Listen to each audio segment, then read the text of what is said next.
This hymn was written by a woman who went blind. Not suddenly, not dramatically, but slowly, day by day, the world she once navigated with ease began to blur. Notes on a page softened. Faces lost definition. Light itself became unreliable. And then, after her sight had faded, her husband left her. The life she had trained for her music, her marriage, and her future collapsed quietly, without explanation or ceremony. And yet, the words she wrote in that darkness have carried peace to millions for more than a century. Tonight, we uncover the story behind Turn Your Eyes Upon Jesus. Turn your eyes upon Jesus. Look full in his wonderful face, and the things of earth will grow strangely dim in the light of his glory and grace. These words are not poetic exaggeration. They were not written from comfort. They were born in darkness.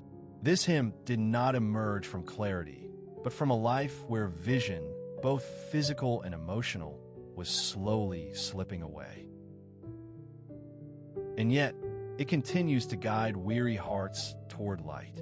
By the end of this story, you may understand why this hymn still quiets anxious souls today.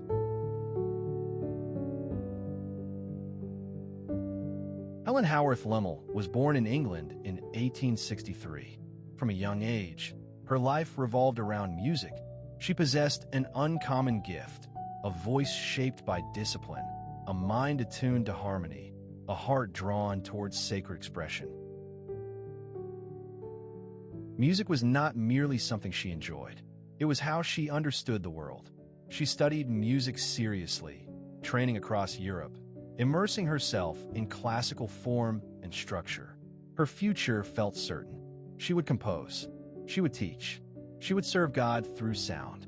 Music was her vocation, her identity, her direction. When she married and later moved to the United States, that future appeared secure. She composed hymns and gospel songs. Churches welcomed her work. Publishers printed her music. Her name appeared in hymnals. Her melodies filled sanctuaries. Her life followed the path she had carefully prepared for. Then, gradually, something began to change. Her eyesight started to fail. At first, it was subtle, a note on a page that required closer attention, a familiar line of music that felt harder to trace. Moments easily dismissed, moments she likely assumed would pass. But the darkness did not stop.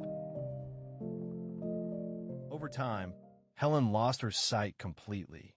For a composer, blindness is not merely an inconvenience. It is the loss of independence, the loss of rhythm, the loss of how one moves through space and meaning. Music once read, written, and shaped visually now had to live entirely in memory. And yet, physical blindness was only part of her suffering. As her sight faded, her marriage began to unravel. Her husband, unable or unwilling to walk the long road of illness beside her, eventually left. No public explanation, just absence. Helen Lemmel was now blind, alone, and financially unstable. The future she had trained for was gone, not postponed, gone.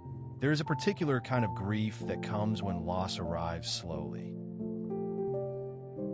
No single moment to name, no clear point of collapse, only the quiet realization that the life you expected is no longer possible. And yet it was in this season, this unseen suffering, that something profound took root.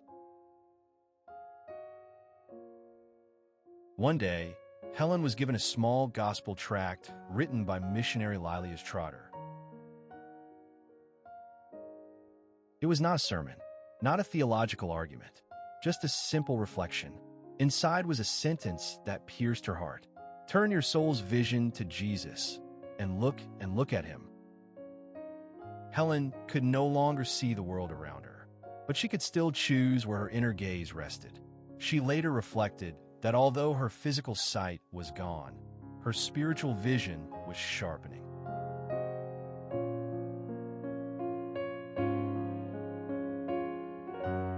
As the world grew dim, Christ grew clearer.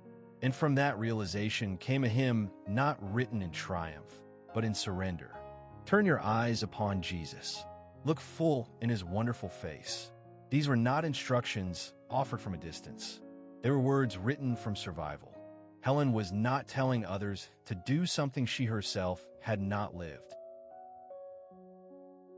She was describing the only way she endured. What makes this hymn endure is not its melody alone, nor its simplicity. It is the honesty beneath it. The hymn does not deny hardship. It does not promise that earthly troubles will disappear. Instead, it gently offers a reorientation. When Christ becomes the focus, everything else changes position. The world does not vanish. It simply loses its power. This is not escapism. It is perspective. Scripture echoes this same invitation.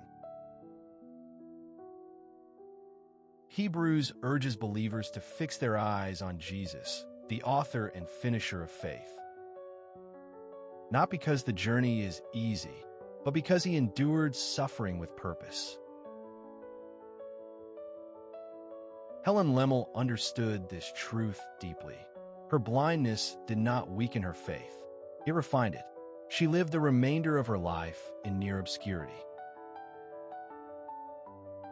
She resided in a small room, supported largely by friends and charitable institutions.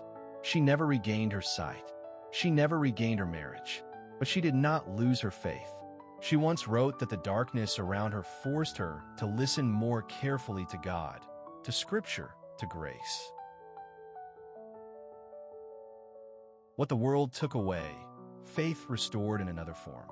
Her life became a living reflection of the words she wrote. Today, many of us experience a different kind of blindness, not of the eyes, but of attention. We see everything, yet focus on nothing. Our minds are pulled in countless directions: fear, expectation, comparison, noise. And still, this hymn speaks. It does not shout answers. It offers rest.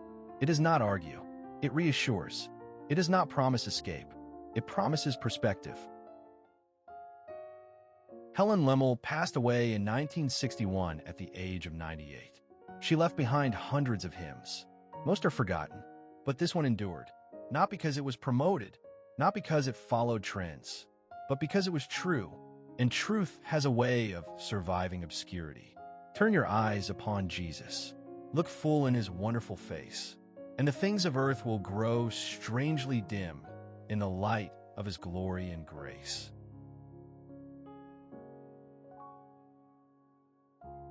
If this story brought you stillness, if it slowed your thoughts, even briefly, then you are not alone here. Hymns Unveiled exist for moments like this, for stories that were never meant to be rushed, for faith remembered quietly.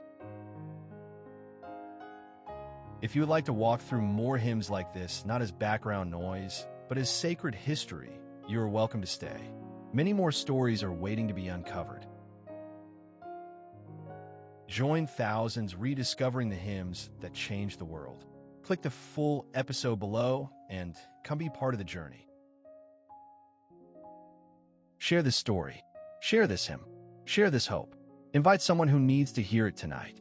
Subscribe to continue this journey with us through the hidden stories of the world's most powerful hymns.